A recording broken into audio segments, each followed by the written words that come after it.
listening to the RMPodcast, the official podcast of Red Moon Productions. Here are your hosts, Brandon Davidson, Keith Cheatham, and Sean Sebastian. Enjoy.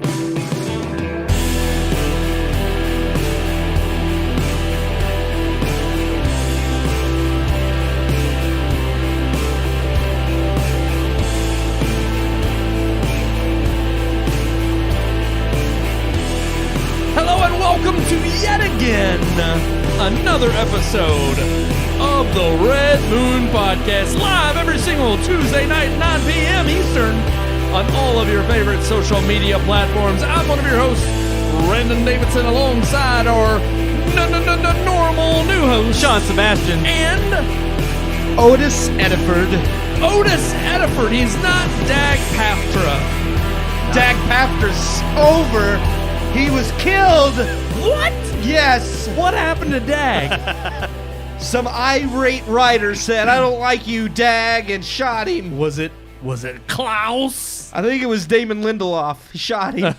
He kills all the good ones. Gosh. He just kills everybody. It's like he said, "Dag, I think you're a pretty good franchise. Let me ruin you." That's it. That's what he Yeah. does best. I mean, that is Damon's legacy. And then he just became a crap writer. So it's just like you can't depend on him anymore. And now Dag's dead. Dag is dead. Dag's dead. Dag's dead. Dag's dead. Dag's dead. Man, that made me think of Zed is Dead, and that made me Zed's think of dead. Pulp Fiction, Zed's and that dead. made me think of Bruce Willis. No. And go he's there. suffering, And man. now I'm in pain too. I am. At Die least Hard. he's got a TikTok now. Well, his daughter does. I mean, she's milking this. That's terrible. That's yes. Oh, there it is. She's milking lots of things. No, I will say it was very sweet. Whoa. I don't even know. I hope what. not. don't know. I hope Just- not. just Bruce keep Willis is going. their dad. Yeah, I forgot what podcast we were on. but no, that was a very sweet, sentimental video. Yeah. Obviously, it is sad because It is. in a weird way, it was sweet, but a lot of people were scolding. I saw people on both sides. I saw people scolding her for like, you know, taking advantage of him, and I'm like, using your dad for some limelight. but here's the thing: he doesn't know what's going on, and he is a major So it makes star. it okay to take advantage of him. Look, AI Absolutely. is more popular. It's like by let's the just day. take all his money because he doesn't know you're spending it anyway. That's right. That's right. It doesn't matter. No, I don't think that's what she's doing. No. no, I get it, and I think Look, she it does didn't understand. to me, it didn't seem exploitive. It No. seemed like it was an insight into here he is. He does not show his face yes. anymore, but you know he's still there. And it was a rare insight into someone struggling with that on that kind of star level. That in an odd way, I was kind of comforted with seeing because it's like it doesn't matter who you are in life. It doesn't matter if you're a major star. You can't escape, certain health outcomes. Oh, yeah, no, I think she just knows people are like he has a massive fan base. He's Bruce Willis, and I think she Yes. just kind of wanted to let fans know here he is. This is what's going on. Like it is sad, but also we appreciate that he does have a massive fan base. So. To me, it's this. It's a little different, but I appreciate the love that comes from. I'm forgetting his name. This is terrible. Doc Brown. Christopher Lloyd? Christopher Lloyd. His Twitter account is run by his family because he's old enough and he doesn't, really speak, I guess, as coherently as his Twitter profile leads you to believe. Yeah. And they stayed on there very plainly, like they are doing it on behalf of him. And it's a lot of memorabilia stuff. It's a lot of Back to the Future tie-ins, and it's pictures of him and Michael J. Fox, and it's just like it's nice to see. It's heartwarming to me. It's what fanfare should be on a level of celebrity status that we used to get in this country, because celebrities weren't just about these political figures or become these political figures with a platform that all of a sudden rant and rave about stuff that nobody cares about or cares to hear their opinion on, and they think somebody does care because, oh, look at them, they're in the limelight and everybody loves them. And they think all of a sudden their voice matters more than other people's. It's like, no, you're a celebrity. You're here to entertain us, and it's nice when you have the old faithful that actually still hold to that value, and they know what that old star celebrity status used to be. We don't really have much like that anymore. They got Tom Cruise. That's about it. Everybody else that I can think of is either old and not with us, So sad. They just they are part of that crowd now that is of the new wave Hollywood of you better align with me on every single issue. But I didn't really want to start off the show on a doldrum. I didn't want to do that. Because we got warm coffee. Warm. Isn't it beautiful? It tastes delicious too. Yeah, it's good, isn't it? It is delicious. It hits the right spot. Took a week off from beer. Had beer the last 2 weeks, and now we're back to the Yeah, beer's beer. good. But Well, there's really coffee's good. there's not really any other beer. Well, there's some beer in the fridge, but it's only the habanero beer. And while good, you have to really be in the mood for that just one. habaneros. You gotta be. It's a pumpkin habanero, so was it's good. like you have to like. That's one that I like. Brandon asked, and I was like, nah, I'd rather do coffee. I don't want an atomic pumpkin today. Same. Yeah. I don't either. But no, we have a good show in store. We've got our review this week Yeah, it's a good show. It's good. of the reviews, yeah. good. Well, it's not the big one on the block. It didn't win out. It didn't get number one. Napoleon is our review this week, but it was beaten out. It was staved off from the number one spot, not from Wish, which flopped. Ha. Another Disney flop at the box Came in office. third. Third. Yeah. Yep. It's opening weekend. Weekend of- Thanksgiving. This is the week. Like that's Second year in a row that read, Disney has flopped. I read an article earlier today that said Avatar: The Way of Water made more money just off that one movie than Disney has. Yeah. In the I think it was like in the last 2 years. Probably since it released. Yeah, Yeah, absolutely. yeah. It wouldn't because surprise me. Everything's been a flop. They've been losing money, and this was no different. I mentioned in my review, but it's for Thanksgiving weekend. So the top 5 film openings on Thanksgiving weekend are all Disney movies. The top 10, 8 out of 10 of those are Disney movies. So 8 out of 10 of the top 10 opening films, top 10 grossing films opening for Thanksgiving weekend are owned by Disney. That shows you the power of people that's family. You go out with your family Right. on Thanksgiving weekend. It's a 5-day weekend, not for everybody, but by box Majority. office. But by box office terms, they consider it 5-day weekend. Most movies actually drop Wednesday because of that. And yeah, they tend to boom. Frozen, I think, is still number one, holds the number one spot of opening Thanksgiving weekend. And it did almost triple the amount Wish did. So that shows you the bad. It also shows you how far Disney has fallen. Yeah. That it's not been like that for quite some time. I was And it's just it's not a sure bet. I mean, even Bob Iger was at the town hall today speaking to his employees, saying, "Oh, we gotta write the course. It's it's not that I bit off more than I could chew coming back, and I wanted to be back and part of this, and I knew it was going to take some challenges, but we've still got a long way to go." I'm like, they've been no, talking all year long about writing the course. Yeah. right. That's what I'm saying. Is And granted, I know At some movies point, you are you haven't actually seen have to any start doing evidence, that. right? And I understand these movies were in production before he came back into the helm, but you haven't shown that you've done anything to change the course. It's like Well, I just love that- he could say it's like, well, that was in production before I took over. They want to say we're focusing on quality over quantity now, or quantity over quality. No, wait, quality over quantity. One of those. But it's interesting because I'm just like, there have been several opportunities this year where you could have seen the writing on the wall. Yeah. You could have pulled a Batgirl. Could have pulled it off the shelves and been like, this is going to be abysmal. It's not going to do It's well. like, how long did it take you, like with Marvel, to realize, oh, you need showrunners and actual show producers? You can't just you can't just produce 10 episodes and think, oh, shouldn't check to make sure they're good first. Yeah. Like, and look, it's not that I'm willing to admit that, yes, it takes a while. It takes time to write the course, especially a ship that is as large as Disney. oh, it's going to take a long time. Well, for that's the Disney. bigger problem. Is the bigger the ship, the harder it is to turn. And the fact is that you just turned into this woke nonsense about 3 years ago, and it has been steadily in decline since. And it's going to take a long time to get out of that. And honestly, it's going to take even longer to dig yourself out of the grave that so many have already put you in their own minds.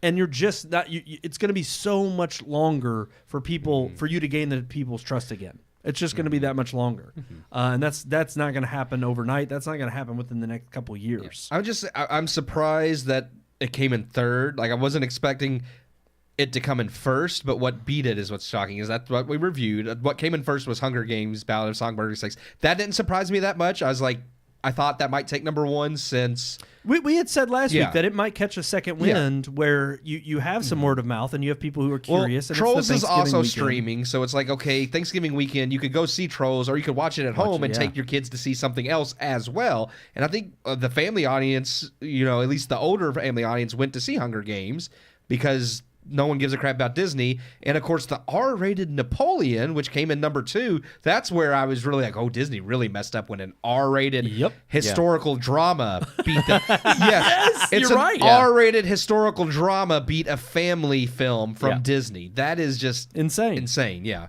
But no, I one last piece of tidbit news that I want to throw out there because it's not really a headline, because now we can thankfully say that one of the breaking news stories over the last day or day and a half was that Looney Tunes was being removed. That was a Max. mistake. That was a mistake. Yeah. It had nothing to do with people getting pissed off. Right. We totally didn't intend to put that in the list of things leaving. And honestly, I'm glad they reversed the decision. But it honestly is. I was going to come on here with a statement if they were to double down or not, or just keep that decision. But my statement still holds true, even with them backtracking and keeping Looney Tunes on there. Torrent anything that you can that is a classic. I don't care if it's illegal. Do it at your own risk. But the fact of the matter is that is the only way moving forward in the future to do two different things. One, hold these production and distribution houses accountable for what they put out there, and then try to pull back and say, oh no.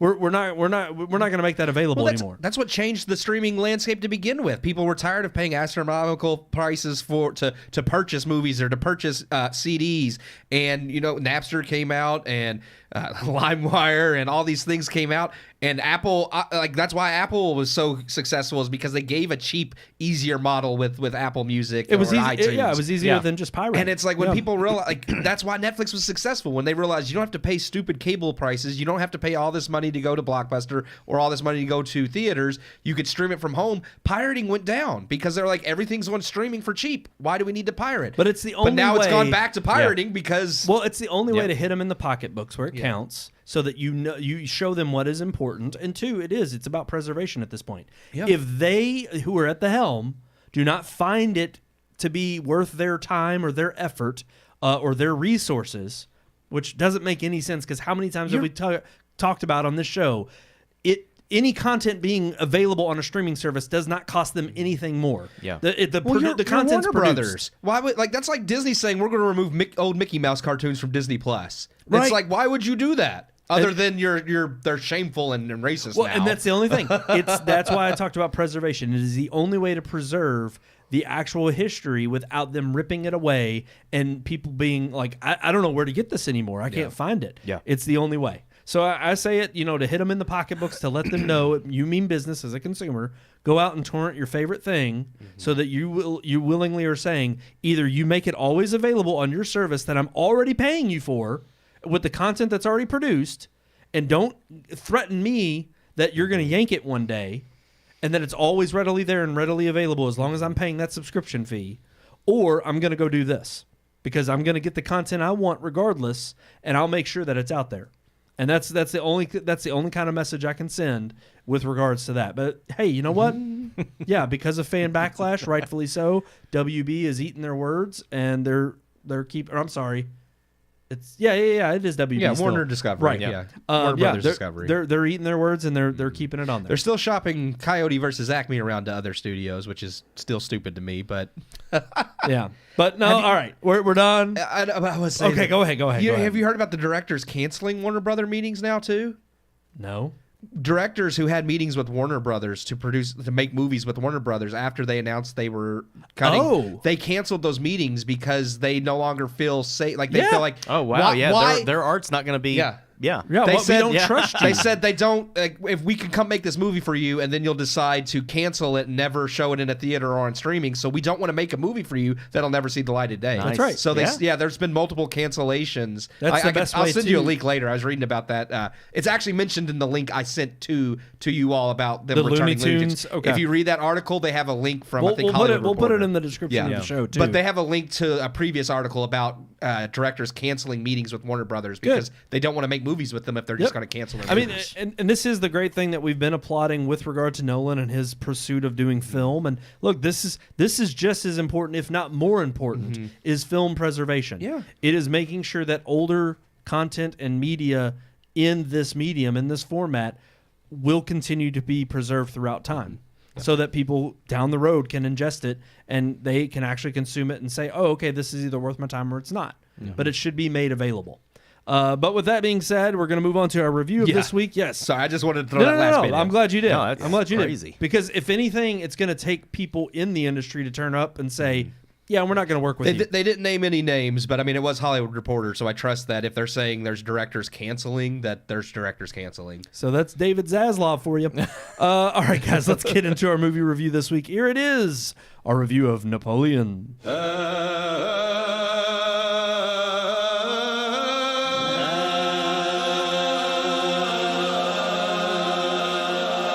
Thanksgiving weekend is normally a busy one for the movie industry, with family films typically reigning supreme.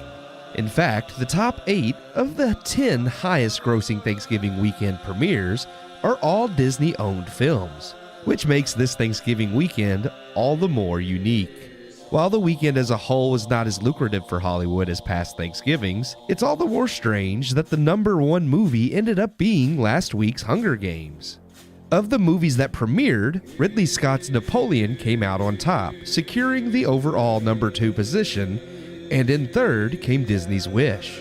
Napoleon, being an R-rated historical drama, is understandable, only landing in second, as family fare tends to reign. But how did it best Disney? The second major production this year from Apple Studios, starring Joaquin Phoenix as Napoleon Bonaparte, who reunites with Ridley Scott 23 years after working together on Gladiator, Napoleon has received mixed reviews and come under fire for historical inaccuracies. Complaints director Ridley Scott has shrugged off with a verbal middle finger, depicting the most prominent historical aspects of Napoleon's life, from his ascension through the military to emperor and his marriage and devotion to Josephine, played by Vanessa Kirby. Scott is fond of historical dramas and large-scoped epics, and Napoleon does its best to be both. With brazen war scenes, depicting excellent practical effects and sweeping cinematography, the film is a spectacle, especially in premium formats such as IMAX, where the sound of cannon fire shakes the very seats you sit in. The movie is a technical marvel, which is the same praise I've given every iconic director in Hollywood the last few years. It's the same praise I gave Scorsese for Killers of the Flower Moon. Yet despite how well crafted these movies continue to be, they lack so much more. While I was certainly more entertained and enthralled by Scott's Napoleon than Scorsese's Killers of the Flower Moon, I found both commit many of the same sins. The same errors Hollywood in general continue to make. They lack nuance, subtlety, and intrigue. They lack purpose. Phoenix, an actor highly praised for his craft, just comes off as adequate, if not a tad dull, as Bonaparte. He certainly has his moments, but in general he doesn't make for the most compelling lead.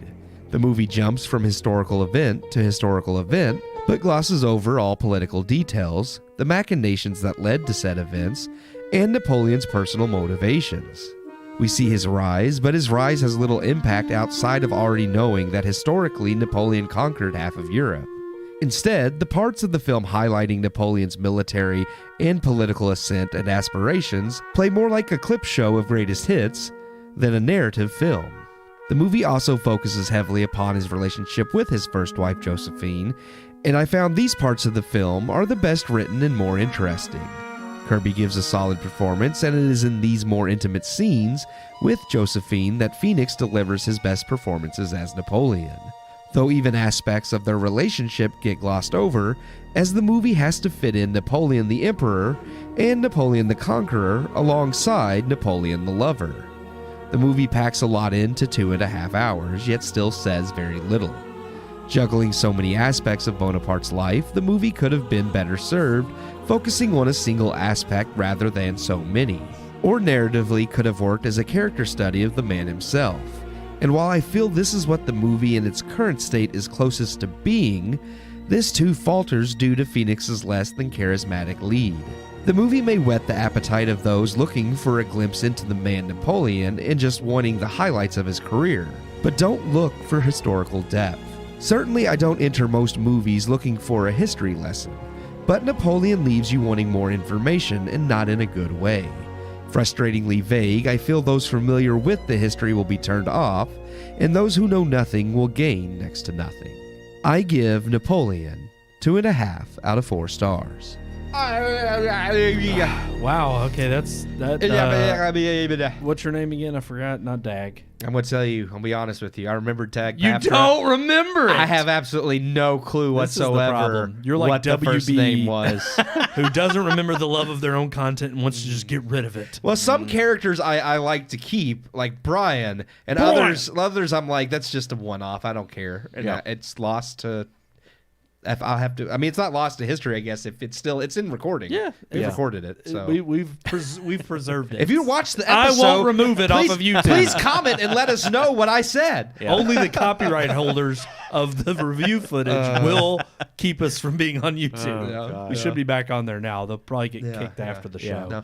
I but liked Napoleon better than I feel like. I mean, I gave it 2.5, but I liked it better than I think a lot of critics are kind of. I feel like it's a movie that people are receiving lukewarm. You either like it or you don't. I thought it was really like it's not Scott's best film. I feel like, but I did think like he hasn't it was done that since American. What was it? American Gangster was the that's last I think really great one he made, and then before that would have been Gladiator. I still don't think it quite hits like those peaks. I just think there's certain issues with pacing in certain parts of the film. And things that I thought could have just been tweaked. But, I mean, I really liked it as far as a film that kind of shows Napoleon as who he was. Maybe not so much all the historical details of his ascent. That's where some of my problems come in is I just feel like they gloss over a lot of things that I'm like, wait, I want to know more about that. Or or the machinations of how like he shows him rise through the ranks, but you never really see like how that comes into play. It's just I'm a general at this point, and then they're like, oh, we want you to help us do this, and we'll make you consult. And then it's like, now I'm being crowned emperor, and I'm like, I wanted to see a little bit more. And granted, it's a 2.5-hour movie. It's not something like The Crown or The Tudors where you have a whole series to really flesh that stuff out. Yeah. And maybe when Scott releases his 4-hour cut, that's the cut I'll love because I know there'll be more will detail. be. Yeah, He always has a director's like, cut. I'll watch that cut, and if it's better, I will come back and be like, okay, the 4-hour cut's a 3-star, 3.5-star movie. That's why when I watched the Snyder cut, I immediately knew Zack Snyder needs to be in charge of DC again. But here's like, I talk about there's pacing issues, but part of that is because I think the slower moments don't have the depth, and I feel like the movie. It's weird to say a movie has pacing issues but needs to be longer because I feel like it's the added detail that it's needing. So if it was even a half hour longer, I think I would have given it that 3 stars because I just wanted just a little bit more. It's weird when your problem with the movies that's just not enough. Yeah. No, I actually did side on the 3-star side. I really enjoyed it. I thought it was very good. But just to echo kind of what you said about there's parts of the movie that really interested me, and it might be different for every viewer. There might be other things that they feel like was lacking, but there's things that interested me about his tactics and where he learned and what those tactics were, because I feel like you don't have Napoleon without his ingenious method of war. And I feel like he learned that from somewhere. He talks about the art of war, is mentioned in the film, and we know that he studied the art of war. But it's like I wanted to know more about, I wanted to see him planning these things. Well, I read something about that, and this would have been more interesting in the movie too. Apparently, he wasn't so much of he was a good strategist, but they said it wasn't so much that he was so amazing as a strategist as much as he was incredible at improvisation. Like when things would not go according to the plan, he could devise a new plan off the bat. Yeah, and that's amazing. That's interesting to me. Why wasn't that in the movie? Exactly. So that's the thing is like I just he pulls off these great successes, and he even says like I've brought in you thousands of successes, but it's like, I want to see where you came up with the idea to do that. Where did you come up with the idea to lead these people onto the ice only so that you could blow it up and drown everybody? I want to know how you devised these plans, and that's the one thing you don't really see is you never see him in the war room with his people trying to devise these plans, or even just him, because I know a lot of the stuff that he did keep kind of to himself because he didn't even want some of his own people knowing exactly what the plan was, because he was a very paranoid person. Yeah, it was one of the things that I recently read. He even thought, like Alexander, that some of his own people were going to stab him in the back. So he didn't tell even some of his closest people what the plan actually was. Just do what I say. Like, I got a plan, just execute it like I say. But it's that was something that interested me, was the method to his madness, and it never really really showed that enough for me to be completely drawn into who he was or why he was as good as he was at devising these scenarios. And that was just something that completely lacked for me. I thought they spent plenty of time on him and what was her name? Josephine, but so little time on the war aspect. And I'm just like, he was a warmonger. This is a guy that he lived for war, and that's what I wanted to see. And that's the weird thing too, is you don't really get a good sense of the time period that this takes place in. Like, they start off with the Marie Antoinette beheading, and you get an idea that there's unrest in France, and obviously he's climbing the ranks. They show a glimpse at the beginning of what you think is going to be somewhat of the political intrigue with the overthrowing of I'm forgetting his name, the political figure, but it was actually something that I think I told you, Keith, after you came over to record. There were times where it was like they would set up a typical movie plot that you would need to have to kind of stir up why he would need to go to the next battle or why the next major event was going to happen. And then they would just kind of name drop somebody from history, almost as if like, oh, yeah, this actually happened. See, we're going to throw in a legit name now so that you realize this is a key event. Yeah. And there's just times where I'm like, it's more cleverly done when it's well written. And there were just times where the script itself, in terms of dialogue, or even in the way it carried itself from event to event, just collapsed for me, which is why I ultimately settled on 2.5 as well. Because if that would have been just enough stronger, I almost think it could have gotten away with the amount of events that it covered in the film. It just needed better writing. And even there's just little bitty things, whether it was, you kind of see his inner circle surrounding him and coaxing him to build him up to become king and to become emperor. And it's like, oh, are they kind of like he's a simpleton and they're just kind of, building up his ego because they see him as the Trojan horse that kind of, do their will, and they want to impose that on. You get a sense of that, but oh no, he's really the mastermind, and he comes up with these plots, and you kind of see him throughout the movie become smarter and wiser to how these things are carried out. So you're like, okay, no, he's not just a pawn. He's not being, a puppet being pulled by the puppet strings.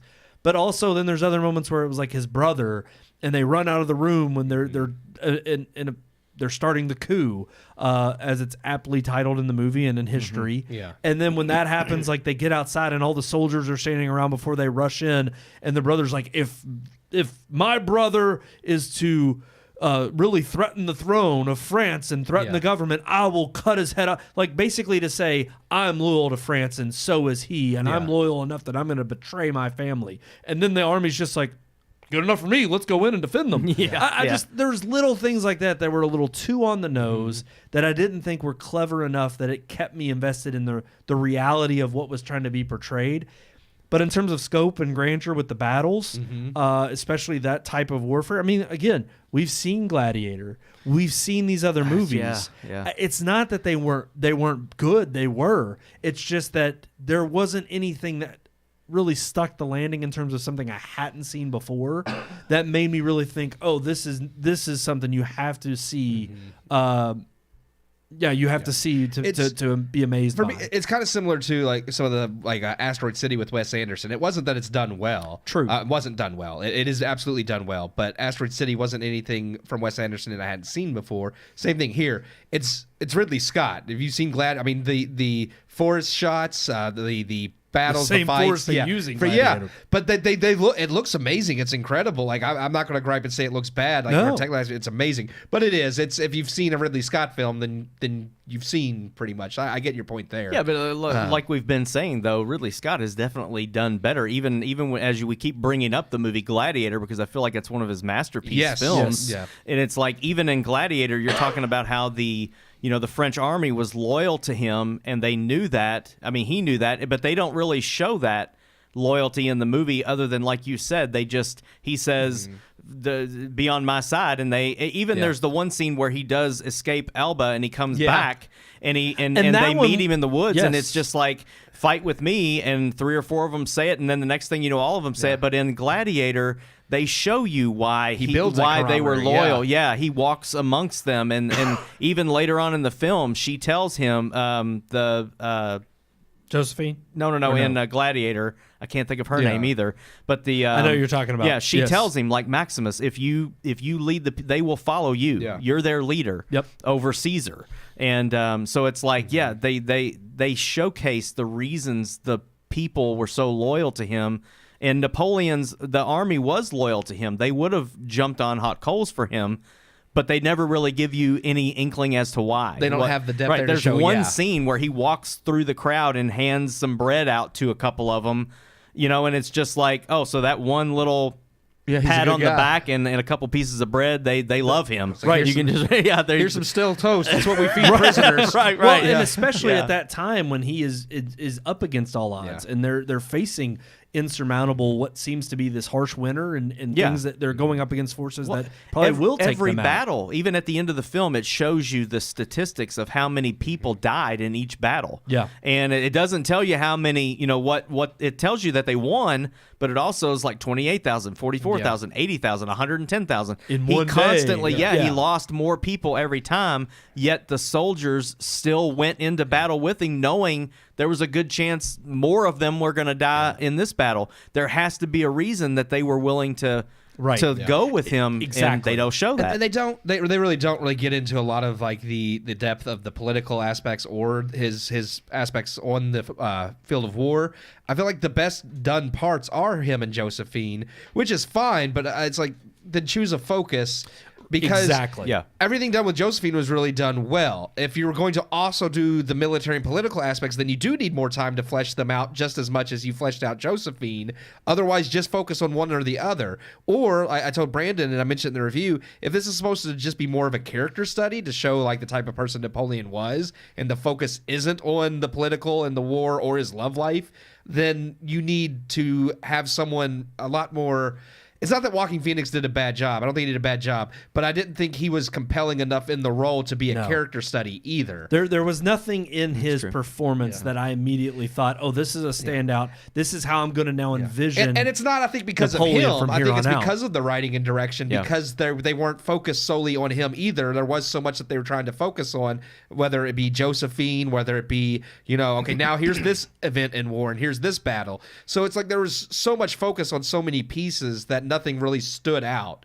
Agreed. No, I agree. And it's, again, it's weird because I did enjoy aspects of the film, and overall walking out of the theater, it's kind of the same feeling I had walking out of Hunger Games. It was like I was not impressed by it, but I also didn't hate it. Like I expected. I like this more than Hunger Games, but I get you. And the more I'm thinking about it, I'm dropping it down to 2.5. But it's not a bad film. I really did think. Hearing what Brandon's saying, it's like with Hunger Games, I went into that film expecting it to be bad, right? And it wasn't. It was halfway decent.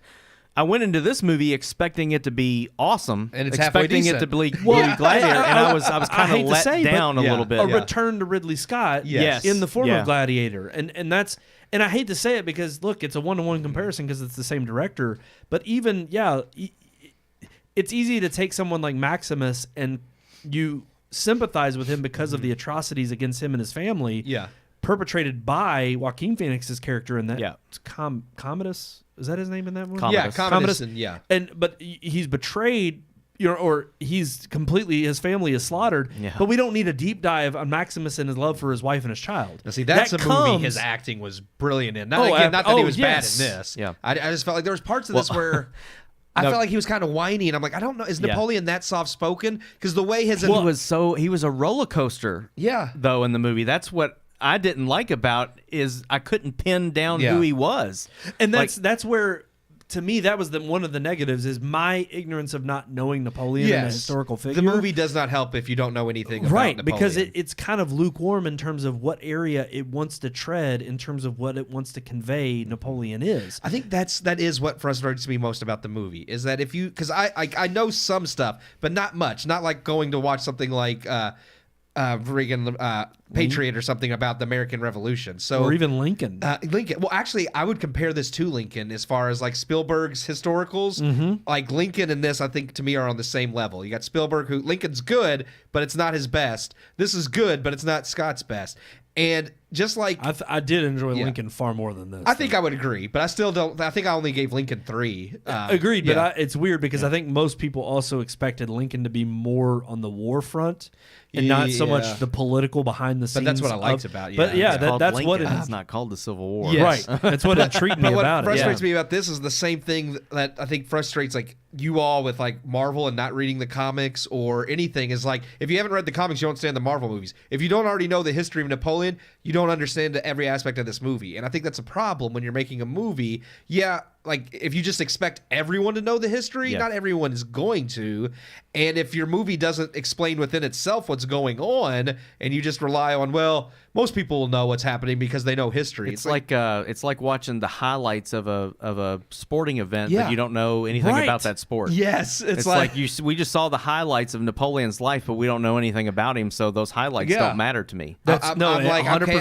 Okay, yes, exactly. That's a great way to explain it. And that's how I felt watching the movie. It's like I like this, but I wish I understood. There's just no depth to what I'm watching. Yes. And even the depth that's provided from the Josephine angle and his relationship with her is still so far removed from everything else going on that it's like, okay, we know this is one side of him, but what is it we're focusing on with regard to Napoleon? And again, that is part and parcel, I guess one of the negatives you could say, well, that's the hardest thing to do when you're focusing on a historical figure in this magnitude in a 2.5 hour time frame. And again, that's why I'm willing to give a 4-hour cut a try. I'll watch it. But even then, as long as it doesn't meander. Well, and I was going to say, and even if the 400 hour, if the 4 hour, whoa, you got a massive documentary going on. Yeah, exactly. But even if the 4-hour cut is not, I would say, I don't think it could be any worse because again, I enjoyed watching this one. Yeah. Walking out of the movie, it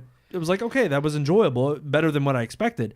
But if I see the 4-hour cut and it does drag, or it doesn't add any more than what I got from this, that's where I'm going to end up saying, okay, well then he really didn't have any clear direction. And that was my problem with Killers of the Flower Moon is that it was 3.5 hours of material that not all was necessary. Like, some of it I was like, you could have cut a lot of this material out. Yeah, I hate to say it. I know Sean hasn't seen it. I feel bad. Well, it's like I think this one needed to be longer and that one needed to be shorter. Yeah. Oppenheimer was, the same length, and that's a movie where there were times throughout, not very many, but there were definitely times in that film that I was bored with what I was seeing, whereas with this movie, which is it's completely different. I'm just saying, it's a biopic or a movie about a single person, and it's like I was much more intrigued and interested in this movie than I was in Oppenheimer. It's weird. And I think that may be just due to the storytelling. Yes, and I got there, and I think part of that was because and again, it was heavily teased, but I think everybody in Oppenheimer was looking forward to that A-bomb shot. Bomb, and it just did not pay off. And when that didn't pay off, a lot of people were disappointed. Yeah. But also, I will say, even with this, in regards to Napoleon, there were times in the beginning of the film when he is with Josephine that it kind of goes back to the not knowing what side of Napoleon we're going to get, or he's not a well-rounded character. I'm interested to see that when I watch it again, if I like those scenes better. Because when I first saw them, I thought they kind of dragged a little because there were long pauses. I know they were trying to let, Scott was trying to let it sink in a little bit, but there were times where I'm like, I don't know what the hell emotion you're trying to convey here. No. I don't know what you mean by these long pauses and what these two mean for each other. I really am not getting a good sense of their relationship. For a long time, it was hard to be like, does he actually care for her? Is he just possessive, like, you're my thing? And I mean, by the end of the movie, you get a sense of what she means to him. But for throughout a lot of the movie, I was just like, do you all hate each other or do you all actually love each other? I really don't know. Right, it's supposed to be this complicated relationship.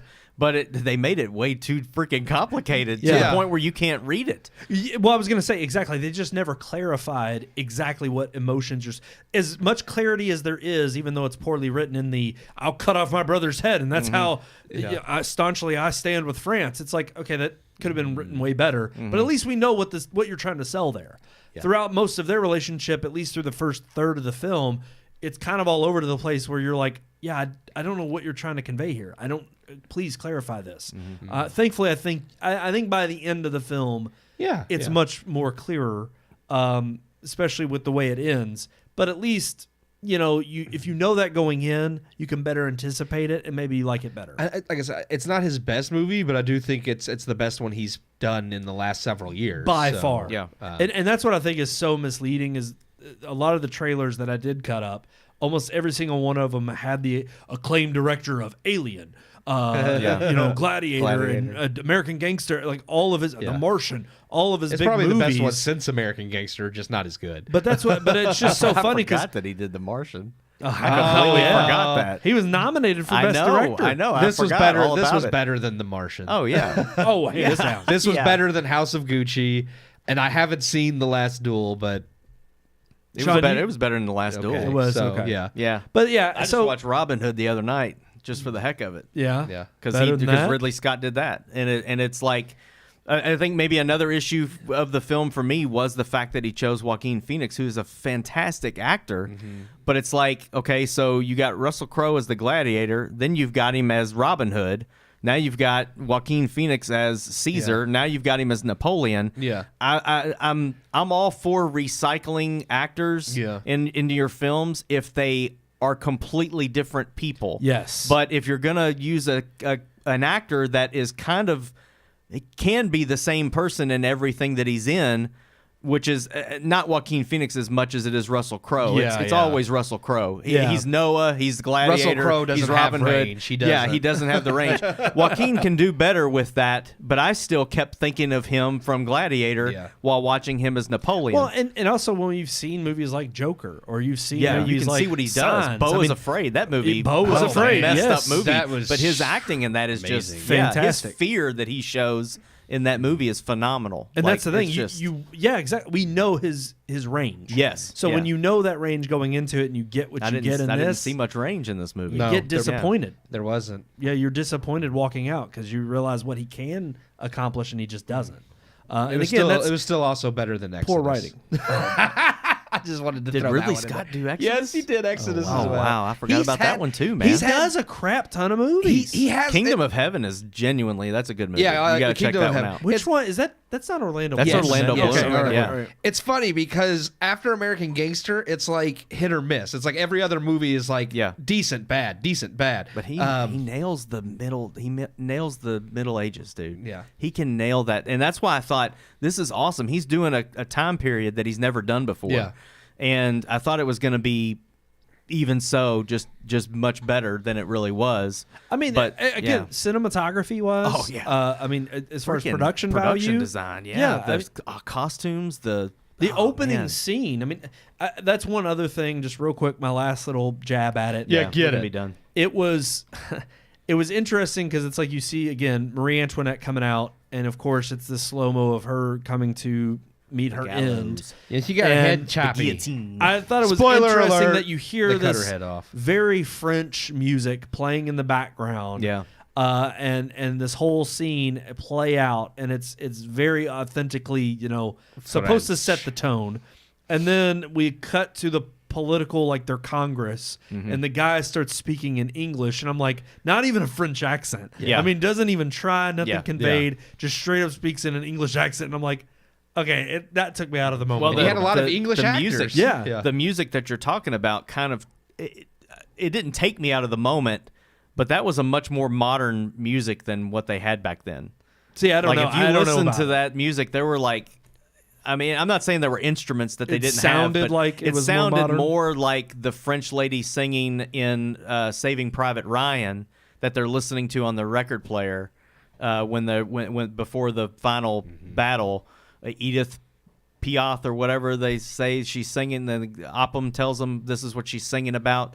Like that's the music that you were hearing in Napoleon, which I'm we're talking about hundreds of years. I mean 500 years difference. Yeah. Well, it was no, 17. Yeah, it was no, it was 1789. 1789. It was So around the three- American Revolution. 200 so it's years. only about, So it's yeah, a year. but yeah, difference. it sounded more modern than the time period the movie was. Yeah, based I'm not on. sure I might what be the wrong, track is, but it just sounded. And that's the thing. He might have chosen that intentionally, but it may be a piece from that time. I didn't mind what he was conveying. At least it just he was trying to set the tone of being in France at Yeah. that time. Yeah. And at least as soon as we get out of that scene, and then immediately the first thing you hear is someone who doesn't even have a French accent. Right. And I'm just like, okay, that's a little jarring. Well, it's the same. I told you the same thing people made fun of Valkyrie for, because it's supposed to be 100%, all German soldiers. Then you have Tom Cruise with a completely American accent. Yes. Yeah. Yep. No, all right, let's move on to our headlines for this evening. We're gonna dive right into it.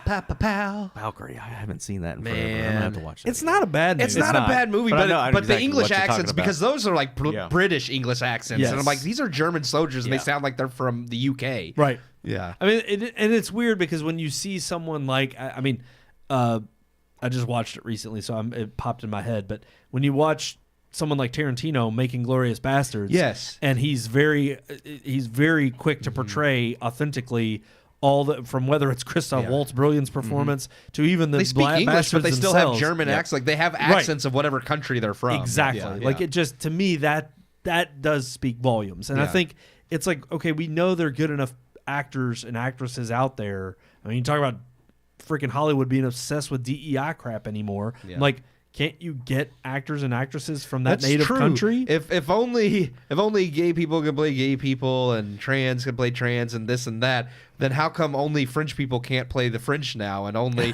like, why are we not just dividing this down to Yeah.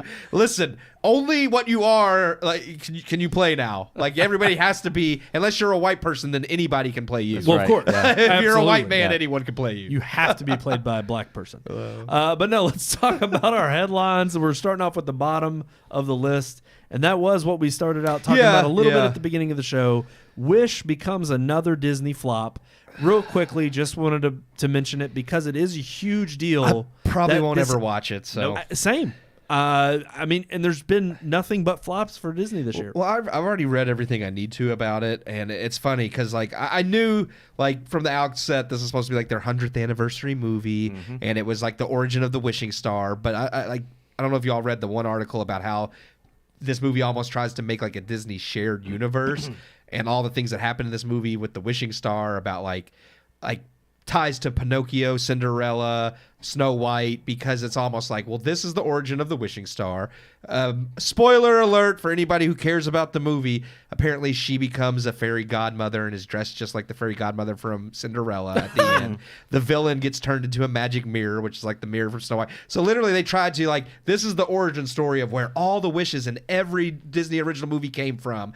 And it completely flopped and failed. Yeah. It's like it's like That's abysmal. That is a horrible look for Disney. Like this is supposed to be this movie that brings everybody's nostalgia from every Disney movie from the classics, and you can't do it because you do things like the live action Snow White where you actually crap all over the originals, so nobody cares. Well, one of the things that I read too on Common Sense Media was that that surprised me because, and I think this is just Disney's done this to themselves. They've shot themselves in the foot.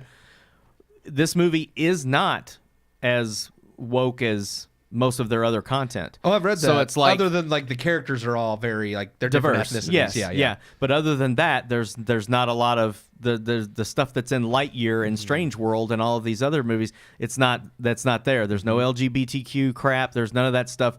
So it's like the one film that Disney's going to release that parents should want to take their kids to, they didn't. And it's like because they've been burned by every other film leading up to it. Well, I think it's like they can't even make good wholesome content anymore, and people still want to go see it because they are so Too little, too they don't late. trust It's them. tainted. They don't trust them. I think that's kind of like just with the Marvels where I told you all. I think with those reshoots they removed it. I think that is Disney going back to more subtly woke. Like instead of like shoehorning stuff in like with the other Marvel movies, it's like, okay, well, we'll not do that in this movie. We'll just have the diverse cast. Same thing with Wish. We'll just have the diverse cast. It's like we're offending too many people, so now we're going to go back to being maybe more subtle about it. But that doesn't mean we stop the trend. We just have to figure out other ways to keep they'll sneaking fall back it in. into it because eventually that loud minority is going to say there's not enough representation. Right. You've taken all the representation out of these films, and Well, and so they'll put it back in. Clearly, look at the Rotten Tomatoes score. I mean, obviously, audience scores it's like 81%, so it's not fantastic. Yeah. Yeah. But it's a rotten score compared to critics. Critics are rating it 50%. Oh wow. Which is interesting because I'm like, it ain't woke enough. but now you have that Probably. issue. Now you have the issue where don't like this movie. The only ones that promote from the critic side, the Disney movies that are coming out are the ones who are overtly woke. Yeah. And then you have the audience scores dip way low on those. And now it's vice versa. It's the opposite. But then the problem you have is the reason it's even in the 80s is because not very many people are seeing it. So then you have low turnout at the actual theater from the customers who are the ones that are consuming your content. Well, and the funny thing is, all the reviews I've read really haven't complained about woke or lack of woke as much as that everything's just so milquetoast and cookie cutter Disney, which is part of the Marvel's problem. Outside of the silliness, is just it's every movie's problem. Every movie. Nothing is willing to commit and stand on anything. You can't. I mean, the problem is I was just watching The Office and I'm rewatching it, and there's every single character has pros and cons. Yes, and it's like from as diverse a cast as it is. Every single person can have a pro and a flaw. Well, they have character flaws. That's what makes characters interesting. No character of any diverse background anymore has a flaw. They're always the hero. They never have any. I mean, we were just joking about it. I don't want to give too many spoilers out there for viewers who haven't seen it, but Doctor Who premiered recently, and it has been riddled with woke nonsense. And of course, it hits all of the hallmarks of the messages that it wants to browbeat you with. It took all the check marks. But it's just interesting because it's like, oh yeah, and all of these characters that somehow not only beat home the woke messaging come from the diverse cast that it just they seemingly happen to have no flaws themselves. Well, and that actually, from what I've read, even the villain in this, which they talk about, is lackluster. They said like, he's not really a villain because Lord forbid anybody be you can't be evil either. Yeah. They said like, I mean, he is the bad person and his motivations are wrong, but it's almost like they said like when they get into like the songs and it's like they're not iconic. I mean, you remember villains like Ursula, Scar, Jafar. It's like Scar actually kills his brother. He killed Mufasa. He kills his brother, and it's like, yes, he's evil. Clayton shoots. I mean, in Tarzan, he gets hung. I mean, it's like you have evil people who get their comeuppance, and it's like you can't do that anymore. Gaston falls off the freaking castle because he's willing to just keep going after Beast. And again, iconic villain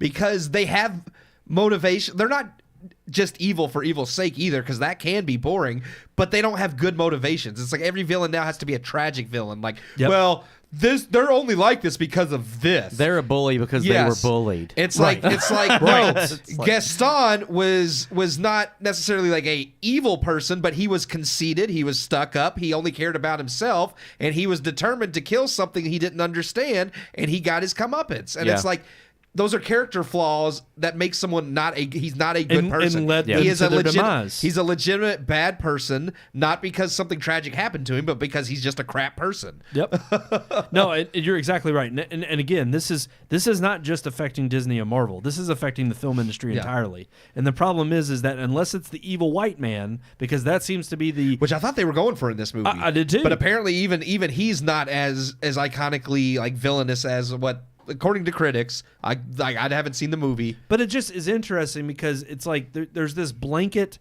Now, again, it has to be a tragic hero or a tragic circumstance when it comes to even the villain. You can't just have a bad guy. Yeah. And that's the problem. Or it has to be so milquetoast that we don't know any details. We just know, bad person over there, we get rid of them. Maleficent, and that's it. Mistress of all evil. And then when they do the live action, well, she's like this because of how they mistreated her. It's like, well, then why is she, like, that's not the mistress of all evil. Like, she's literally evil. Yep.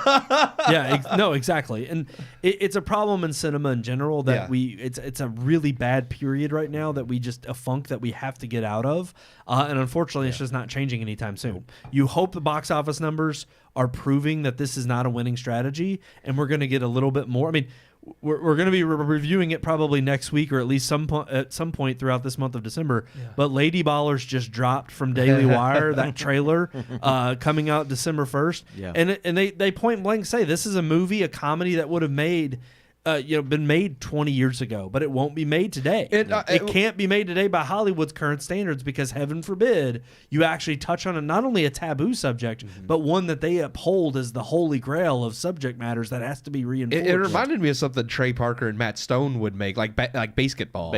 Yes. I was like, so many people were comparing it to that. South Park, or to basketball. Yeah. They were saying this Well, is same this creators made right, both, and they yeah. were saying this is this generation's basketball. Yes. And it's like, Well, I think it's like The Ringer. yeah, that It's too. like pretending to be a handicapped person Oh, yeah. to win the handicap Olympics. Yes. Like, come on. What's funny is there's so many people on the opposite side of the aisle who are now saying this movie's just terrible and evil and why do you hate so much and why do you and it's like, but what's funny is if this movie had come out in the 90s, it just would have been another movie. Oh, if it was making People fun would of have Donald Trump, it would Oh, be yeah. it would be amazing. But like Brandon said, if it had come out out in the 90s or before the 90s, everybody would have just thought it was another raunchy comedy or something making fun of this idea of men trying to play women's basketball. Juana Man. That's, I mean, people were actually yes. portraying or were comparing it to that as well. But so if that movie's okay, which it wouldn't be in today's standard, I'm sure somebody would be like, well, they were ignorant back then. They shouldn't have made that movie. Well, again, that's why we have to have disclaimers at the beginning of our movies. Thankfully, Disney can do that now. Yeah. Or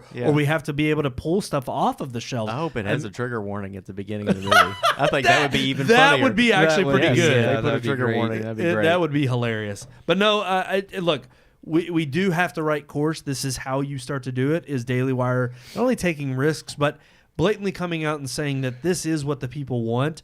You all as Hollywood studios trying to be the gatekeepers of that's what I think is baffling and what most people roll their eyes at is you act like you all are these moral arbiters that are pretending to care about the betterment of society when really you're just wanting us to consume everything you create and trying to sit here and say, well, we know what's best for the society at large. It's like, no, you don't get to decide that. And we're going to tell you with our money and how we spend it. And instead, of actually having it be brought up to the masses and up, it is up to us. It's up to us to choose where we spend our dollar. Mm-hmm. And we're not spending it anymore on this dribble.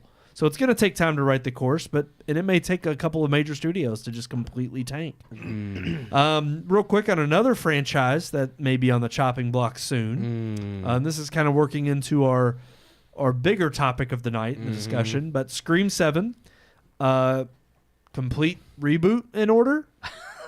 Now that we have Again? well, they haven't done it. Yeah, it's technically not a reboot. I can't remember. Maria Bennett.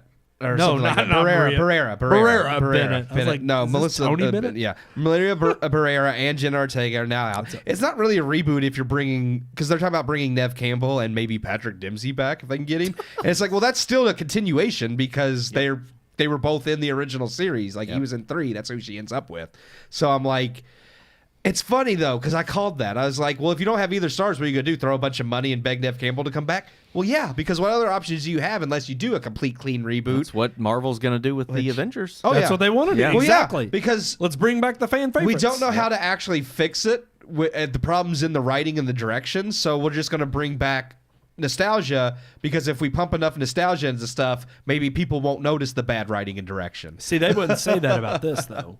They would say that this one was just thrown out of left field because of the political drama going. The movies weren't good before they decided to drop out. Before one one was fired and the other decided to drop out. So. Well, and even then, it's like, it's not that they were terrible, but we gave them both lukewarm, favorable reviews. I mean, I didn't hate them, but no, like, but there was no way they stood up to the original 3. We've been saying they feel that. unnecessary, and that's the thing. Is like now that you have both stars missing, it feels extra unnecessary to make a 7th.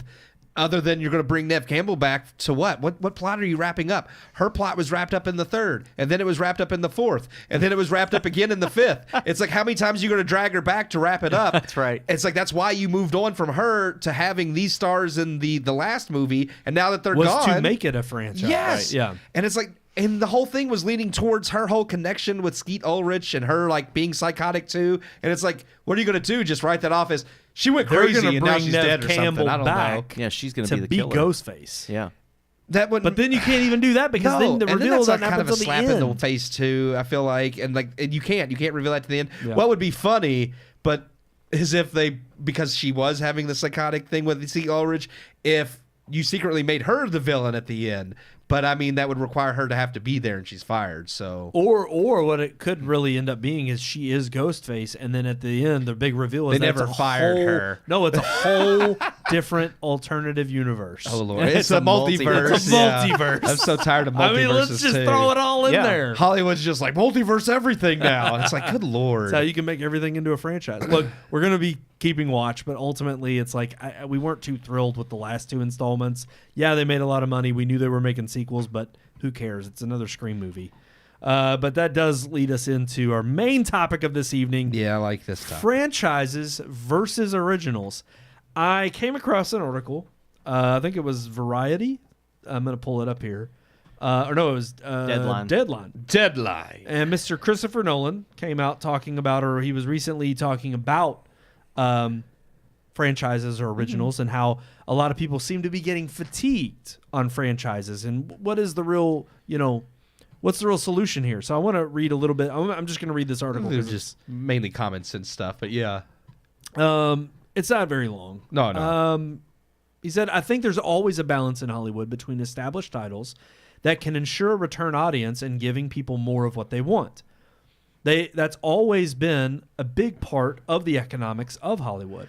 And it pays a lot of other pays for a lot of other types of films to be made and distributed. That's one of the big thrills of going to the movies. Seeing the trailer for a movie you've never heard of, or type of movie that you haven't seen or haven't seen in a long time. Something new, something fresh, he added. A healthy ecosystem in Hollywood is about balancing those two things, and it always has been. Then he continues. They're not realistic in terms of how we will watch movies. I'm sorry, this is about the filmmaker touching on the overanalyzing of audiences' reactions in particular types of films. He said they're not realistic in terms of how we will watch movies. We all watch movies with different expectations for what kind of movie it is. We all go to the movies wanting to see something different than we saw the week before. You have horror movies and comedies and documentaries. Though the movie screen can be anything. And so the more variety we have, the more interesting films being made. The better it is for all of us moviegoers and as industry professionals. And then he ends on this point. It's got to come from the filmmakers themselves. And you'll have to and you'll have, the Safdie brothers, and you'll have Chris Nolan. You know what I mean, and hit them from all sides. That quote's from Scorsese. Oh, I'm sorry, this is Scorsese. My bad, because obviously Christopher Nolan's not pulling a meta and talking about himself. Yeah. But he said, hit them from all sides and don't give up. Let's see what you've got. Get out there and do it. Go reinvent. Don't complain about it, but it's true because we've got to save cinema. Yeah, that was the quote. Nolan was responding to that specific Scorsese's quote. I do agree with him. Though it's something I think we've always said. It's like, yeah, blockbusters pay for the smaller movies. But I think what he mentioned something that really stood out to me. And now he was talking about, like, not just the healthy balance, but he said, like, it's on, the directors to create the different things. He said the more variety we have, the more interesting films being made. And that's the point I think matters most, is because I feel like we are lacking a lot of variety at the moment because Hollywood's only focusing on the big franchise films. I agree completely with what he said. You do need both. Like, I don't want to see franchise movies go away entirely. There's a reason people love franchises.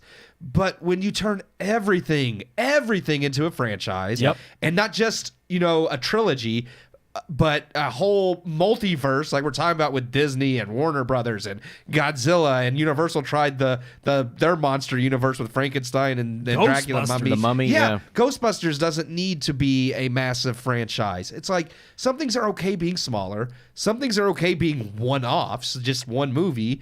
And it's just getting old. Part of some of the draw, I completely agree, and part of the draw of some of these being franchises is that they come out years apart from one another. Yeah. I mean, when you're not revisiting it every couple of years just because, Scream had a major success, we got to give them more. Yeah. And then right after we had just 1 year later came Scream 6 after 5, and it's like it's 7 would have 2 if not for the strikes and the fact that their actresses have now quit. Yep. Two of the biggest movies in the last few years have been Top Gun Maverick, a film that was 30 years from its original, and Avatar 2, which was how many years? From the original? 10? It was 10, 10 or 12 years. Over 10, yeah. So it's like you've got I know Top Gun was never meant to be a franchise, but they did turn it into, and technically they gave it's still not. It's not. They gave it a sequel, but I understand. But again, you have something that people enjoyed 30 years ago, they come back for it, and it was a huge success. Avatar was the same thing. I think I think as we talked about with Avatar, if he starts releasing a movie every year you don't for care the next, anymore. then we are going to lose interest in Avatar. It's not going to be the thrill of returning to Pandora that it was 10 years after we saw it last. I don't remember what article I was reading, but they specifically mentioned that about Star Wars, is that Star Wars used to be an event, even when the prequels came out and when the sequels came out. The reason everybody was so excited because it had been so many years since the prequels. Well, and even the prequels. It's no longer an event now. It's every other month. 99 was episode 1. Yes. And those were based on knowing it was going to be a new trilogy. Yeah. And it Yeah. was a prequel trilogy. And even then, the episode 2 and 3 they came out 2 years apart from one another. Yeah. So it's like the fact that they weren't even yearly on Yeah. that cycle. I mean, honestly, the first one that I can think that did it and did it successfully was Lord of the Rings. They came out a year apart from one And that's another. a little different but because of the even then- nature of the film. Exactly. It's the nature of the story. And they were all shot at the same time. They were all edited a year apart from one another. Same thing and with, they all came out in cohesion as to tell one story. Kill Bill was the same way. There wasn't, I don't think there was even a full year in between those two movies. But again, they were shot as one movie. One that failed was The Matrix. Yeah. The Matrix was a huge success. They brought out Reloaded, I think maybe 2 or 3 years after the original, and then Revolutions came Came out like a year came after. out Yeah. literally a year. No, it was like 6 months. Yeah, not even Reloaded that. came out Yeah. in like December. Revolutions came out in I think didn't it was, realize that. It I was, thought they Was were it, years was apart. it Pirates? I think Pirates did the same thing. Then one several years later, 2, and then a year after 2 was the Not third even one, a year. right? It was Oh, like wow. 6 months. Yeah, because they filmed it back to back, and it's like Like Dead Man's Chest came out in the summer. Actually, it was about a year apart because it came out in like July, I want to say, of 1 year, and then like in May of the next year was at World's End. Even Avengers didn't. When you go from Infinity War to Endgame, they had Ant-Man and Captain Marvel in between. It wasn't like this immediate, like there was still about a year gap or longer between those two movies. Yep. And it's like, yeah, because you build anticipation and you build something like worth going to see. When you just churn out like a new Star Wars series or a new Marvel series every quarter, it's no longer special, and you lose interest. Yeah, and again, the same can be said. I think that's why I would definitely say I agree with Nolan's perspective here. Is it always has been about the healthy balance, not because it's like, again, and I think he's kind of adding some levity here to Scorsese's comments.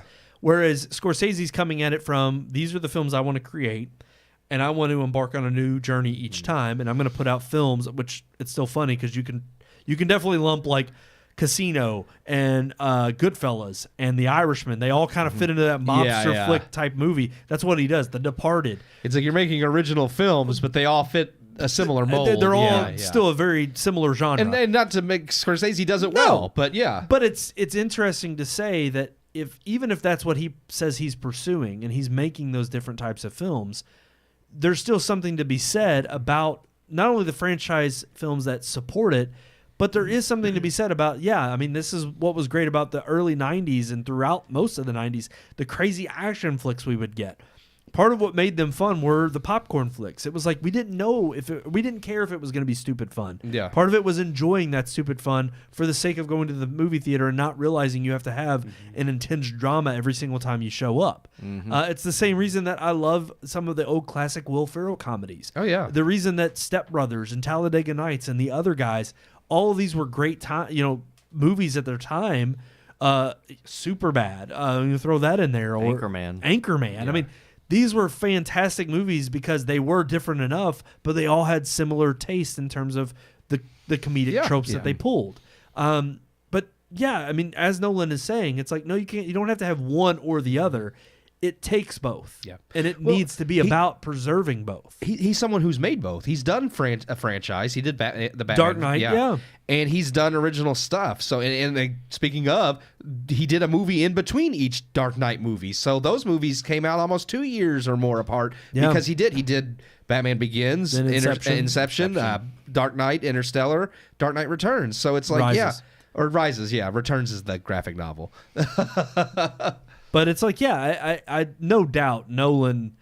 It's funny how he kind of seems to be the cool-headed, common sense. Like he has his artistic preservation of wanting to uphold film and keep it preserved, and I get that.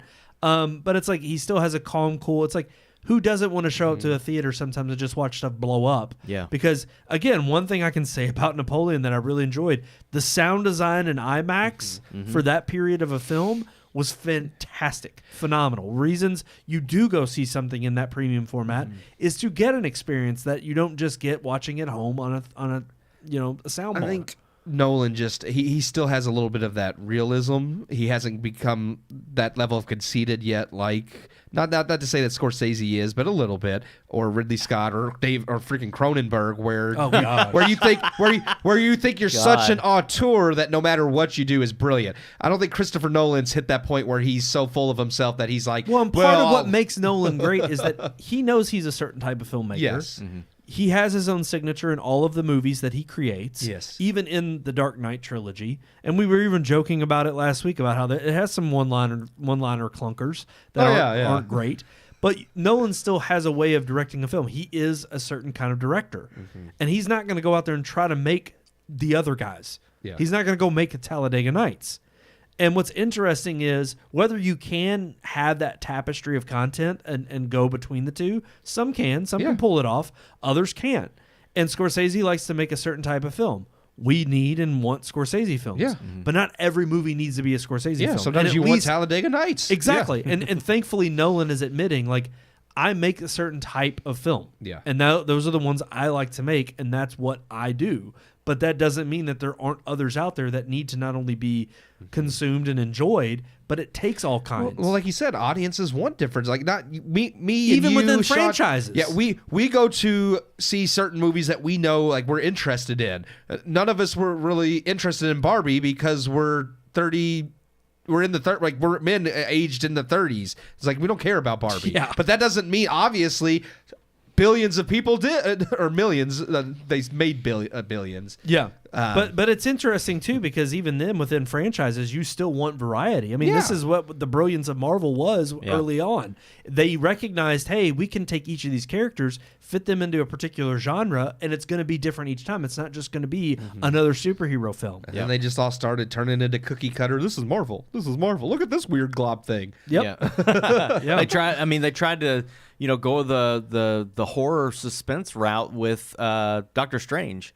And that failed miserably. Like I didn't feel like that was scary at all. But that was one of the things with Multiverse of Madness was that it was supposed to be them breaking into this. Well, that's why the original genre. director left, because he wanted to do something different. They told him no, so he went and made Black Phone instead. And they got Sam Raimi because I think he was just more of the easier horror adjacent. Like he'll make something macabre, but it'll still fit in with what Marvel. It'll have the goofy Evil Dead atmosphere, if anything. Yes, but the problem was the writing was so terrible that even Raimi's style doesn't save it. Right. Yeah. Well, and also, I mean, Black Widow was supposed to be this spy like espionage thriller, and it wasn't. It starts that way. Like that's actually what the beginning of Black Widow is one of the best beginnings of any Marvel film. Like I was hooked. Like, oh dang, this is going to be good. But then once they introduce. What's her name? The sister Florence Pugh. and once David they go, once they come back as adults, like she's now Yelena's grown up and David Harbour's. Yeah, once they turn it into like again this kind of slapstick Marvel. Look, he's the big doofus. It's like he was an undercover agent for how many years in America? Yeah. But now he's turned into this moron. Like he had to have been competent enough to be undercover as a Soviet spy for years. Yeah, I can't believe I ever gave that. I still give that movie credit, and it's just because of how low Marvel has sunk. But I still look back on that and I'm like, man, yeah, that's true. Black Widow was also bad. It's not bad, but it's not terrible. But you can see bad. the writing on the wall then very quickly with where they were going. I think I would still give it 2.5. Like I like it. I've watched it multiple Actually, times. we could go back and see what we gave it. I think we gave. I said it 3. I would give it 2.5. Right. Yeah. But I wonder what we did give. Probably 3. Because I did like it a lot more. But at the time, Marvel had it was one of those like Marvel hadn't gone the route that they've it was gone. One of those things, and it was COVID. Yeah. We were coming back. It was acceptable. I was like, like, this is still well made and interesting enough that I wanted to see what direction Marvel was going to go in. It was even taking place before Endgame. Yeah, so I'm like, okay, well, this isn't great, but it's getting our feet wet for what's to come. And then I keep thinking of parts like Taskmaster, which was again writing on the wall because they changed the character to this to a woman, like the character's nothing like the comics. See, then we're just going to nitpick Marvel again. Well, it's like we're in the theater and he mentions Madam Web, and I'm like, none of that is it'd accurate. be the same thing as 50 different originals could come out, and there's only going to be a few that appeal, because if everything is original, I'm going to have to I have to segment my time accurately or not accurately. I have to segment my time appropriately based on how much time I can provide. And so sometimes that is the brilliance of having a franchise that you do love and trust.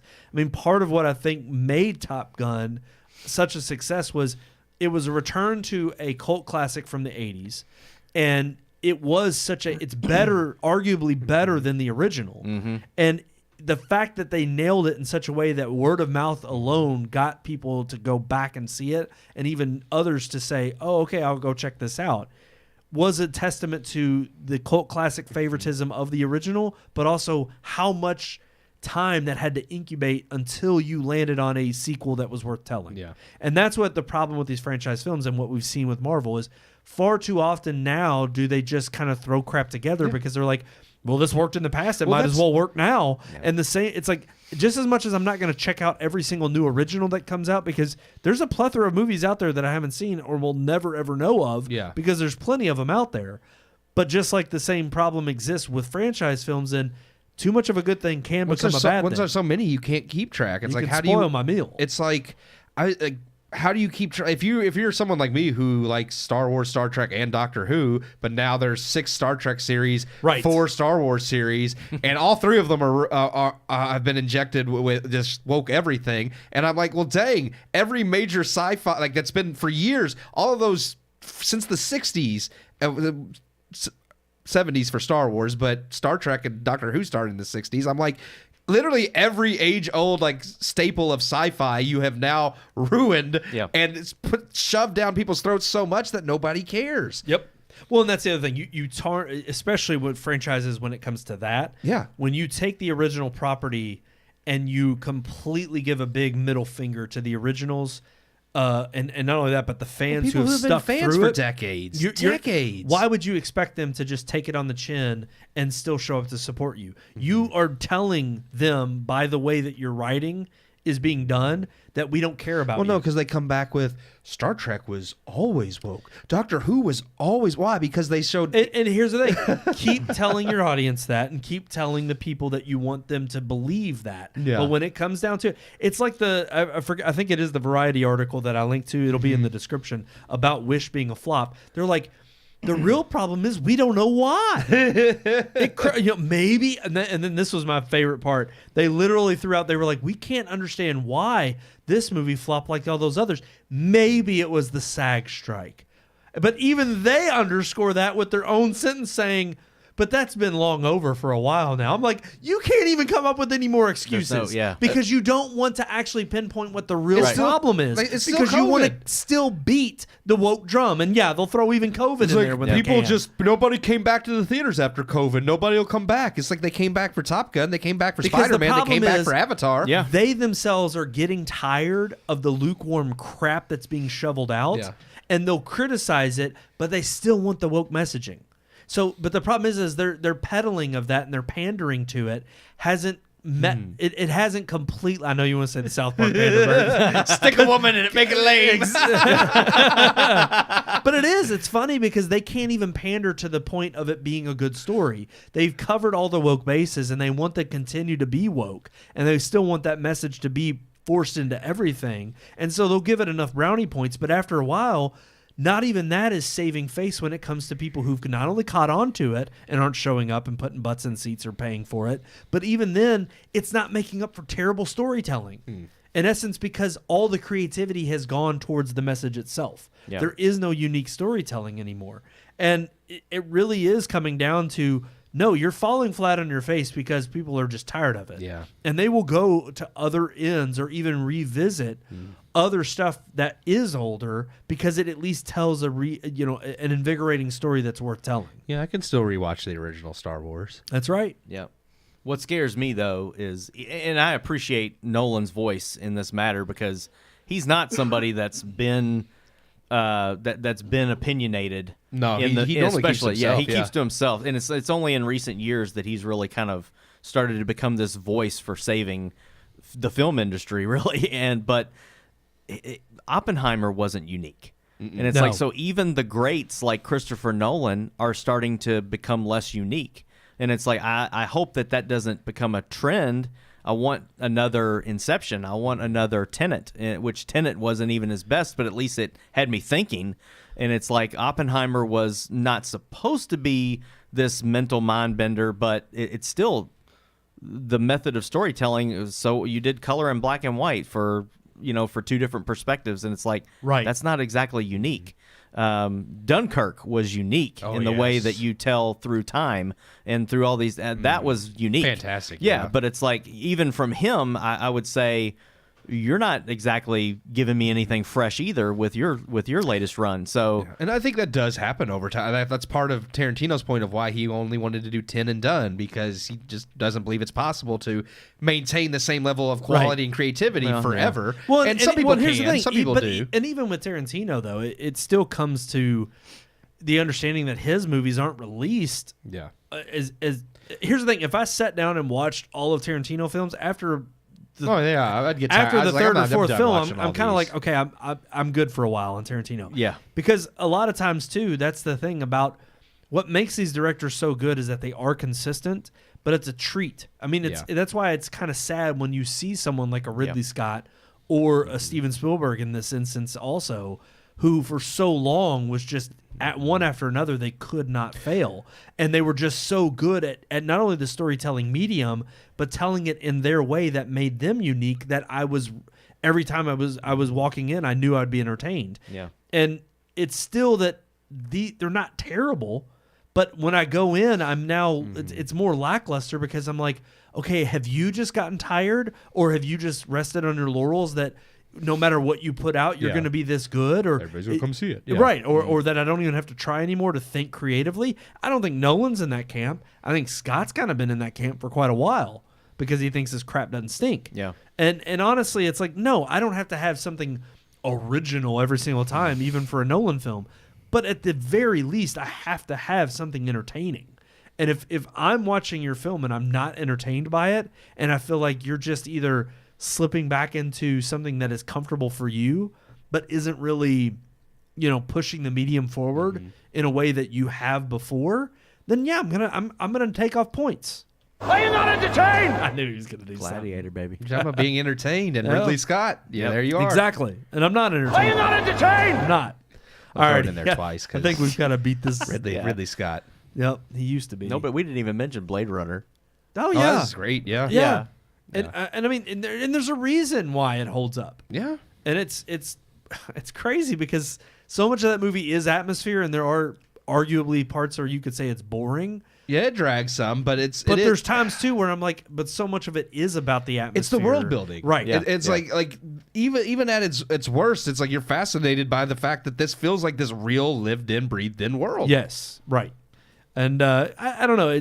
Look, anybody should be open to a healthy amount of criticism, and at least I think that's what Nolan is somewhat mentioning here, in terms of there being a fine balance between franchises and originals. It's him coming to terms with, yes, we need both, because you need that kind of interesting play on not going and just seeing only my films. But I also hope that's not him admitting and giving in to mediocrity. Please don't let that be the case. I hope his next film is better than Oppenheimer, because I'm with Sean. It wasn't an amazing spectacle of a film that I think was being touted. It was a cultural event, no doubt, especially releasing alongside Barbie. But I think he can do better. Yeah. And I'm hoping he does. Yeah. All right, guys, I think we're ready to move on to our unique weekly segment. Yeah. Let's move into our relationships. Let me tell you about the birds and the bees and the flowers and the trees and the moon up above and a thing called love. Oh. We're talking about relationships, guys. God. He loves playing that on this one. I know. It's like you got this loving feeling, and then just Anakin. I hate you. It's because he's in the sand. It's so coarse. Sand gets everywhere. I thought this was for the season. We're also going to have another relationship segment at the end of the season. Yeah. On the 26th, the day after Christmas. So I was like, we can get Christmassy with that one, but this is still Christmassy. But it's a little entertaining. How have Santa and Mrs. Claus lasted this long, guys? How have they made it work? I'll tell you how. Oh no! They have stolen so many children's souls. They've lived for thousands of years. That's how they last so long. The innocent children, they come into their homes and beat them over the head with burlap sacks filled with pine cones and quarters. And they say, you come into our hole, the Klaus hole. They drag them down and steal their souls. Oh, she sucks it right into her candle. And they've lived for thousands of years. That's how it is. That's how it's done. And love.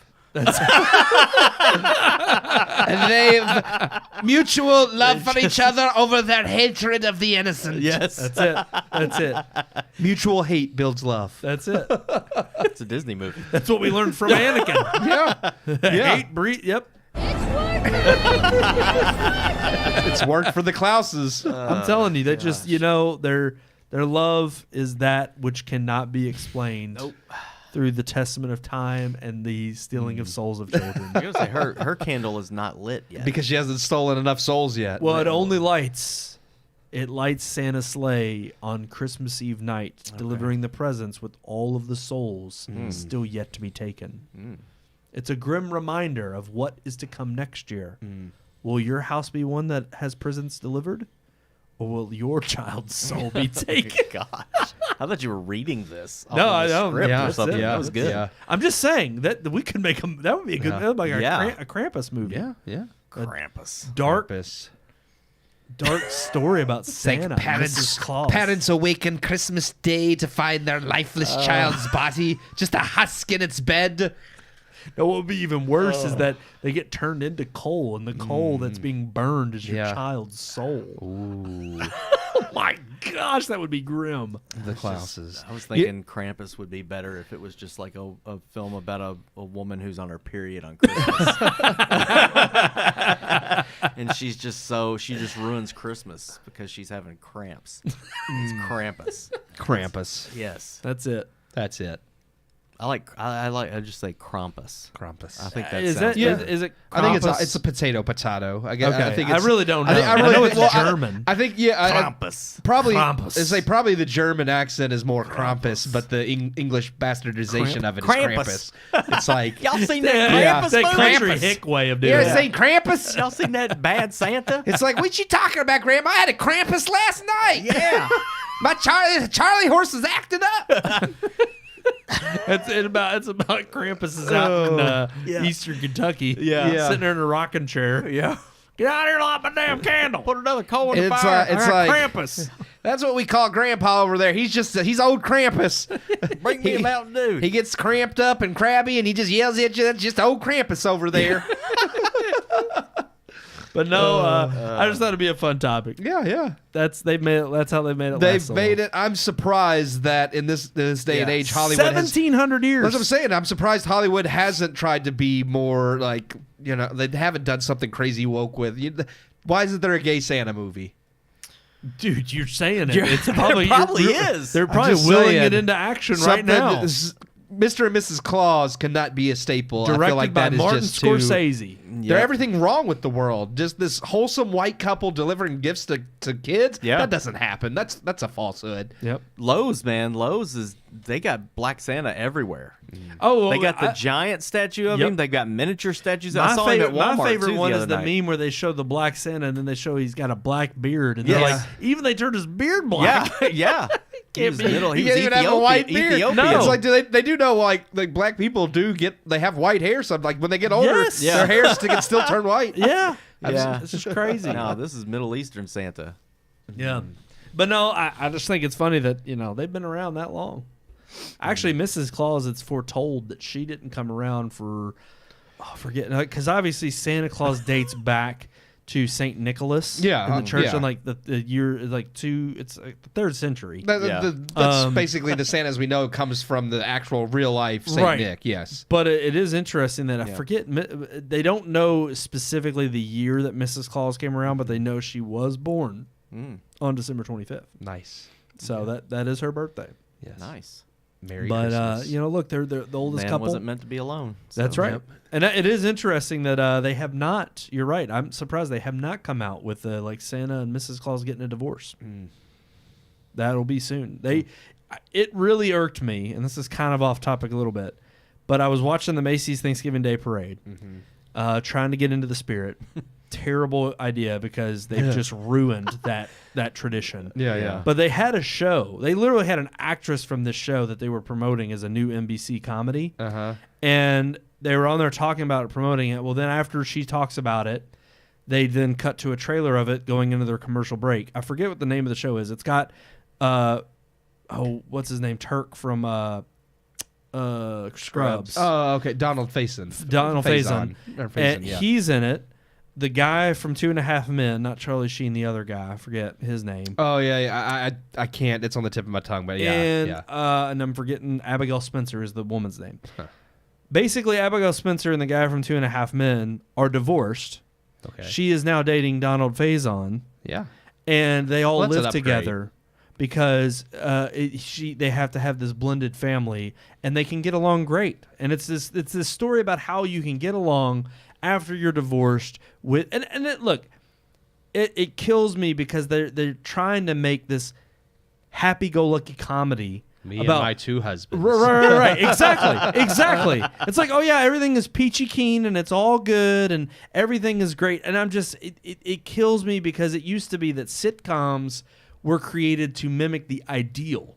But now we are creating things to live in our misery and laugh through the misery and the pain to make it seem like, no, let's all be in misery together.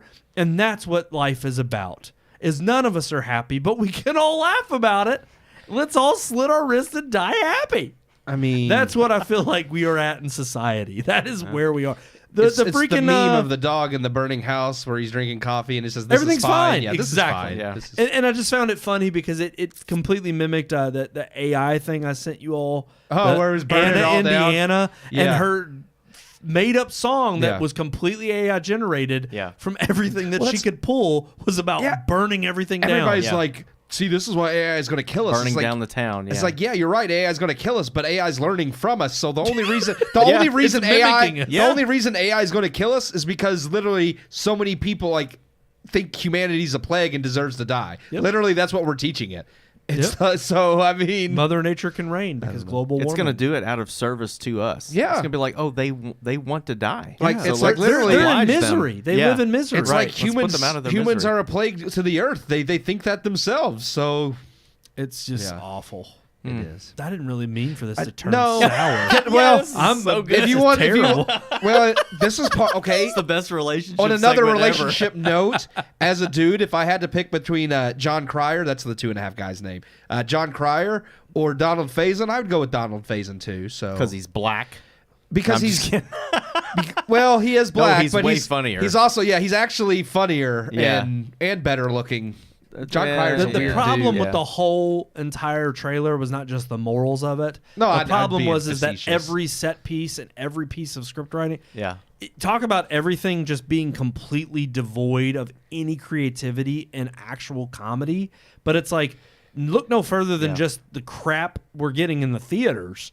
If you think that's taken a hit, no, network television has been on life support for the last 10 years. It is awful what is out there. I don't know anybody who watches network TV. Most of the people that watch it are on life support too. Well, that's true. And it's because they don't have the capacity to change the channel. It's just what's on in their hospital room. Yeah, that's right. They have no It's that choice. Stupid remote. They Yeah, have no that's right. No choice. And I'm just like, look, that, if there's anything, if somebody like Sorry, Dad. He watches cable TV still. cable Sorry. TV, you could still find good stuff. Yeah. Network television, no. NBC, CBS, ABC, they're god awful. Fox even. All it is reality singing crap. There really Mass is, Singer yeah. and a variation of it. Yeah. And it's just It's all reality shows or terrible sitcoms. So and the sitcoms are just they literally only last 1 or 2 seasons. I mean, I think it is funny because at least like they were promoting heavily that John Cryer is in it because of 2.5 Men because it success. lasted 11 or 12 seasons. Yeah, and Chuck Lorre and even whatchamacallit, they've been talking up.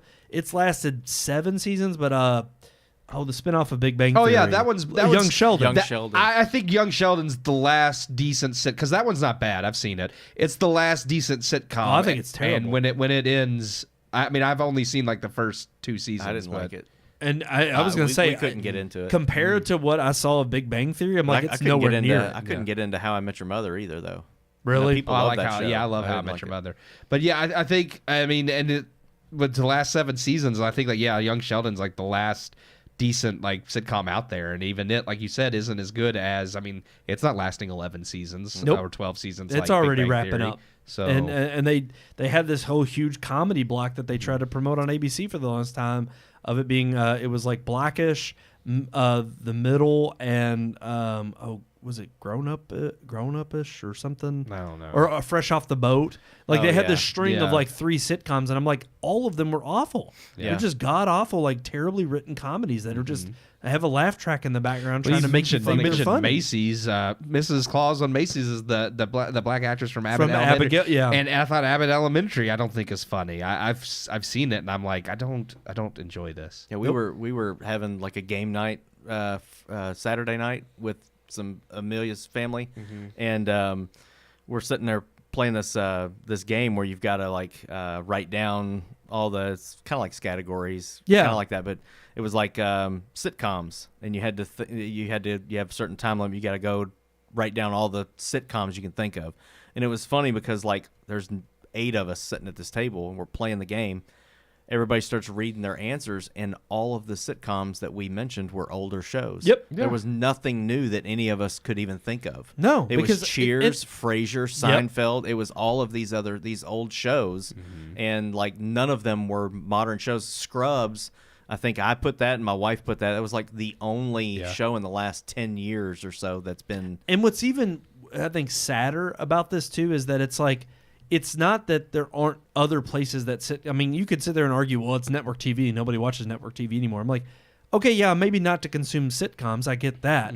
But there are still other streaming services that try to do sitcoms, and they fail miserably. Yeah. I mean, it's like the reason is because the quality has gone down in creating a sitcom. I haven't watched the Frasier reboot. I've heard some minor good things about it, but I'm skeptical. I've heard the good original things is and bad so things. good, and I'm just like, there's no way they can touch that.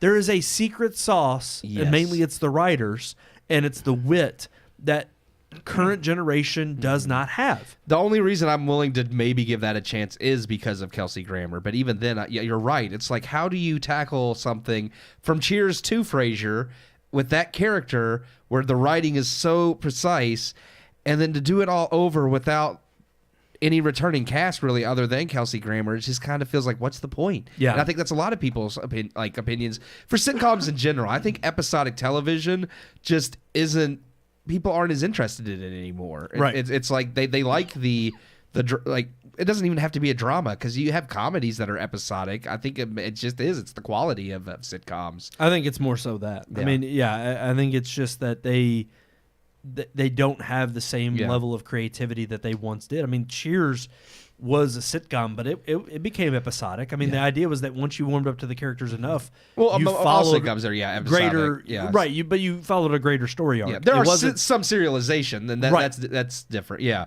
but that's what I'm saying is that this really is the age of serialized storytelling, where everything flows narratively and a lot of from one to people beginning. would blame it on binging. Yeah. And that you can't, like, everybody wants to binge something. It's harder to binge something episodic because every episode stands on its own, and after a while you kind of get bored.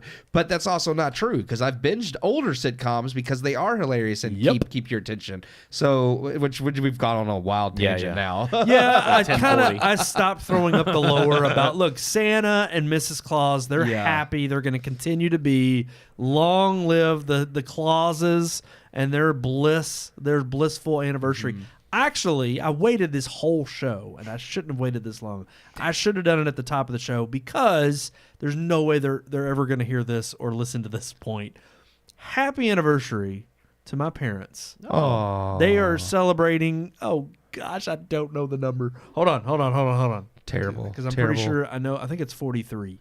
I'm pretty sure it's 43 years. That's impressive. Let me make sure. Yeah, 43 years. They are celebrating 43 years of marriage tomorrow on the 29th of November. So happy anniversary to my parents, Bob and Evelyn.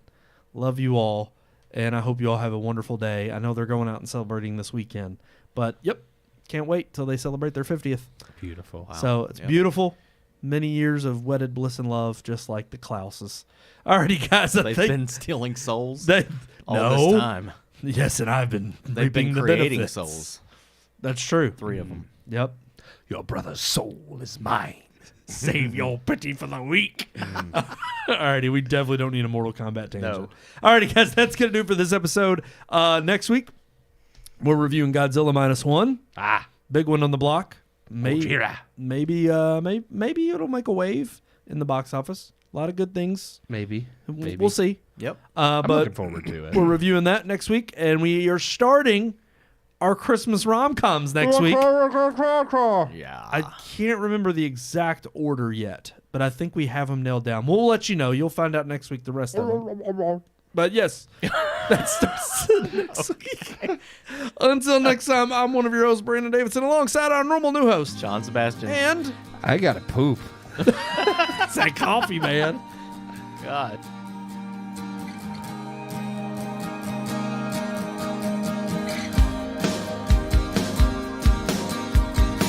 We hope you enjoyed this week's episode. For more reviews, previous podcast shows, and everything Red Moon, visit our website, redmoonproductions.com. You can also like us on Facebook or follow us on Twitter by searching for Red Moon Productions, LLC. We'll see you at the movies.